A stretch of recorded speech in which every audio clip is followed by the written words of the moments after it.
आईने हिंदी के एक नए एपिसोड में आपका स्वागत है, जहां आपके लिए लेकर के आते हैं इंडियन डिफेंस की प्रमुख अपडेट्स को। और इस वीडियो में हम बात करने वाले हैं सुखोई 30 MKI प्लेटफॉर्म के बारे में। सुखोई 30 MKI प्लेटफॉर्म वो प्लेटफॉर्म है जो कि भारतीय वायुसेना में बड़ी संख्या में कार्यरत है और इन्हें एक बड़े अपग्रेड प्रोग्राम से गुजारा जाएगा। लेकिन आज के इस वीडियो में हम ये डिस्कस करेंगे कि कैसे इसकी लाइफ को एक्सटेंड किया जाएगा और कैसे सुखोई 30 MKI को as a naval strike platform इस्तेमाल किया जा सकता है भारतीय वायुसेना के द्वारा आने वाले निकट भविष्य में। दोस्तों, सबसे ज़रूरी हमारे लिए समझना ये है कि सुखोई 30 MKI को हम किस रोल में इस्तेमाल कर सकते हैं, क्योंकि भारतीय वायुसेना पूरी तरीके से सुखोई 30 MKI का कायाकल्प करने में लगी है। आपने हाल ही में देखा होगा कि इंडियन एयरफोर्स के द्वारा जो इंडिजिनस वेपन सिस्टम है ये सुखोई 30 MKI में इंटीग्रेट किए जा रहे हैं। और अभी हाल ही में एक रिपोर्ट सामने निकल के आई है जहां पर यह कहा जा रहा है कि 2050 तक इनकी सर्विस लाइफ को एक्सटेंड किया जाएगा और ये पावरफुल एयरक्राफ्ट इंडियन एयरफोर्स की सर्विस में बने रहेंगे।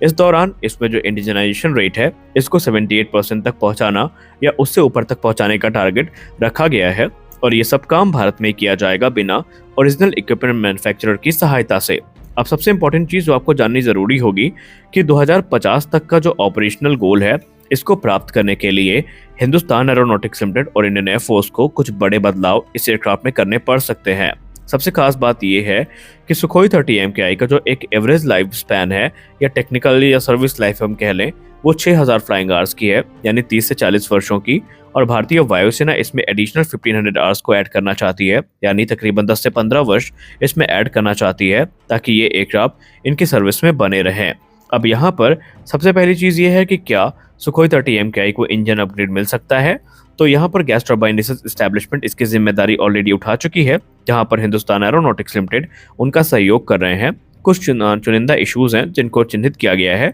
और उनको रिजॉल्व करने की तैयारी गैस टर्बाइन रिसर्च एस्टैब्लिशमेंट और इंडियन एयरफोर्स और हिंदुस्तान एरोनॉटिक्स लिमिटेड के द्वारा शुरू कर दी गई है। AL31F इंजन की बात करें तो इनका निर्माण ऑलरेडी भारत में हिंदुस्तान एरोनॉटिक्स लिमिटेड के द्वारा किया जाता है, जहां पर 87% तक जो इंजन के कंपोनेंट हैं ये भारत में मैन्युफैक्चर किए जाते हैं, यानी पार्ट्स और स्पेयर्स की कोई दिक्कत हमें आने वाले भविष्य में शायद देखने को ना मिले। इन चीज़ों की संभावनाएं अभी भी रखी गई हैं, लेकिन यहाँ पर जो कैपेबिलिटीज़ हैं इनको कह सकते हैं एक्सटेंड करने के लिए जो इंजन की सही जानकारी है वो होना अत्यंत आवश्यक है। एक्सपर्ट्स ये मानते हैं कि भारत मॉडिफिकेशन कर तो रहा है, लेकिन इसमें भारत को जो ओरिजिनल इक्विपमेंट मैन्युफैक्चरर हैं इनका सहयोग लेना चाहिए, अन्यथा कोई दिक्कत होने पर यहाँ पर जो दिक्कतें हैं भारत की वो बढ़ सकती हैं। हालांकि रूस की बात करें तो रूस ने ऑलरेडी इस प्रोग्राम में अपने हाथ खड़े कर लिए हैं और रूस ने कहा है कि जो इश्यूज भारत ने चिन्हित किए हैं ये अब रिजॉल्व नहीं हो सकते। भारत के लिए बेनिफिशियल यही होगा कि भारत इन इंजन को छोड़ करके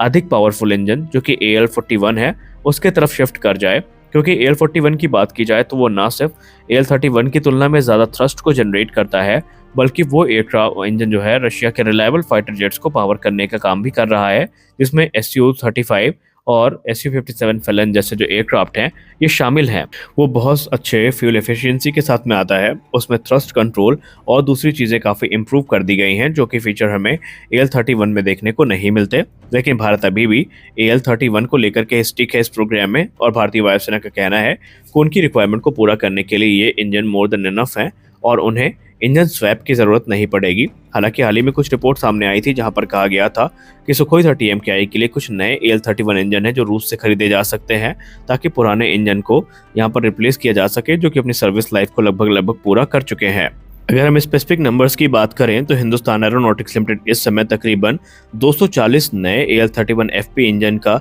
जो ऑर्डर है वो सिक्योर करने के प्रयास में है, जिसका निर्माण भारत में ही किया जाएगा और डिफेंस सेक्टर में सेल्फ रिलायंस को प्राप्त करने में ये एक महत्वपूर्ण भूमिका निभाएंगे, क्योंकि TOT की सहायता से ये जो इंजन है ये भारत में बनाए जाएंगे और यहाँ पर बहुत सारे जो अपग्रेड्स हैं ये भी इस इंजन में हमें देखने को मिलेंगे। इसके पूर्व हिंदुस्तान एरोनॉटिक्स लिमिटेड ने 80 RD-33 जो इंजन है जिनका इस्तेमाल MiG-29 UPG में किया जाना है उसके ऑर्डर को सक्सेसफुली सिक्योर कर लिया है और अब जो इंजन का है वो AL31 है जो कि इनके रडार पे है। शुरुआती तौर पर 110 जो पुराने एयरक्राफ्ट हैं ये 110 सुखोई 30 MKI में जो पुराने इंजन हैं जो कि अपनी ऑपरेशनल लाइफ को लगभग पूरा कर चुके हैं इनको रिप्लेस किया जाएगा और बाद में उन एयरक्राफ्ट को चिन्हित किया जाएगा जिन्हें इंजन स्वैप की अब बहुत अधिक आवश्यकता है और एक अपग्रेड की सहायता से जो इंजन स्वैपिंग है ये पूरी कर ली जाएगी। ये अपग्रेड कितने बड़े पैमाने पर होने वाला है इसका अंदाजा आप इसी से लगा सकते हैं कि हिंदुस्तान एरोनॉटिक्स लिमिटेड की नासिक डिवीजन के द्वारा हाल ही में प्राइवेट इंडस्ट्री के साथ एक आउटरीच प्रोग्राम को शुरू किया गया था या उसका आयोजन किया गया था,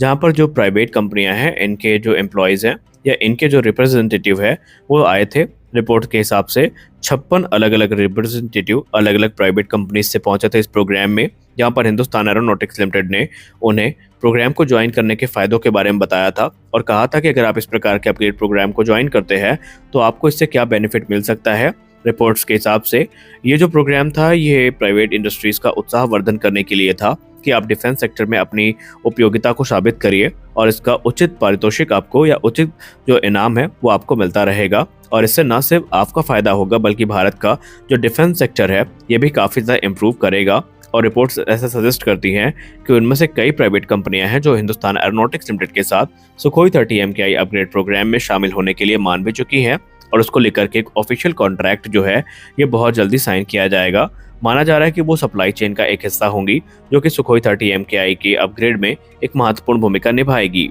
सुपर सुखोई को एक ऐसे एयरक्राफ्ट में कन्वर्ट करने का प्रयास किया जा रहा है जो कि मॉडर्न वॉरफेयर के हिसाब से ढाला जा सके। और आप सबको पता है कि सुपर सुखोई को लेकर के हालिया रिपोर्ट में ये पता चला था कि जोधपुर से कुछ रिपोर्ट सामने निकल के आई थी, जहां पर सुपर सुखोई के लिए एक विशेष रडार एब्जॉर्बिंग पेंट को विकसित किया गया है जो कि सुखोई 30 MKI के रडार क्रॉस सेक्शन को काफ़ी कम करेगा। रिपोर्ट के हिसाब से ये जो पेंट होगा ये सुखोई 30 MKI के बेसिकली जो फ्रंट सेक्शन है वहाँ पर अप्लाई किया जाएगा ताकि सुखोई 30 MKI का जो रडार क्रॉस सेक्शन है या रडार सिग्नेचर है उसको कम किया जा सके, जो कि इसे लॉन्ग रेंज के जो रडार हैं उनके द्वारा डिटेक्ट किए जाने से बचाएगा। वहीं अगर हम दूसरे फीचर्स की बात करें तो सुखोई 30 MKI में हमें एडवांस उत्तमेसा रडार देखने को मिलेगा जो कि उत्तमेसा रडार का स्केल अप वेरिएंट होगा। ये एक गैलियम नाइट्राइड बेस्ड रडार होगा जो कि सुखोई 30 MKI की सर्च और ट्रैक कैपेबिलिटी को बढ़ाएगा। वहीं इसमें हमें नई जो स्मार्ट मल्टीफंक्शनल डिस्प्लेज हैं ये देखने को मिलेंगी, एक रीडिज़ाइन कॉकपिट देखने को मिलेगा